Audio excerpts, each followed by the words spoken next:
राज्य में बेमौसम बारिश के कारण किसानों को भारी नुकसान उठाना पड़ा है। कांग्रेस नेता विजय वडेट्टीवार ने सरकार पर आरोप लगाया कि अब तक ना तो पंचनामे के आदेश दिए गए हैं और ना ही किसानों को कोई मदद मिली है। उन्होंने सरकार को किसान विरोधी करार देते हुए कहा कि कर्ज माफी भी अब तक नहीं की गई है। ये किसानों के साथ सीधी फसावनूक है। वडेट्टीवार ने मांग की है कि सरकार तुरंत पंचनामे कर राहत कार्य सुरू करे ताकि पीड़ित किसानों को जल्द से जल्द मदद मिल सके। गेल्या 3-4 दिवसांमध्ये अवकाळी पावसामुळे महाराष्ट्रामधील अनेक शेतकऱ्यांचं प्रचंड नुकसान झालेलं आहे।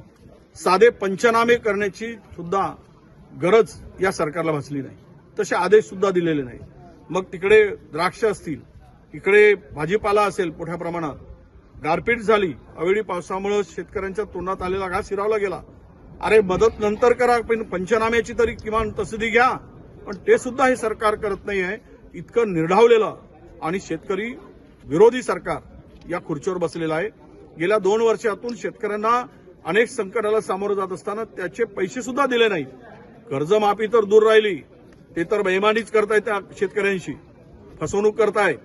पण एवढं नुकसान होऊन हे तातडीनं पंचनामे करून या शेतकऱ्यांना दिलासा दिला पाहिजे, नाहीतर या लोकांना रस्त्यावर फिरू देऊ नका, असंही आवाहन मी शेतकऱ्यांना करतोय। हमारा हर शब्द समाज की आवाज, हमारी हर पहल निष्पक्षता का कदम, आपकी हर समस्या में आपसे पहले दिखेंगे हम हैं न्यूज फर्स्ट। ईश्वर का सच, हमारा साहस और आपका विश्वास। सच, साहस और विश्वास।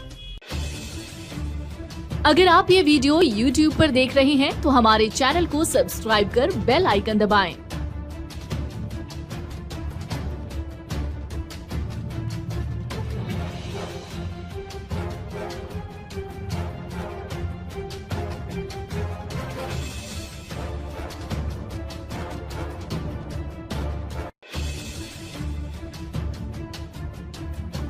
और Facebook पर देख रहे हैं तो हमारे पेज को लाइक करें।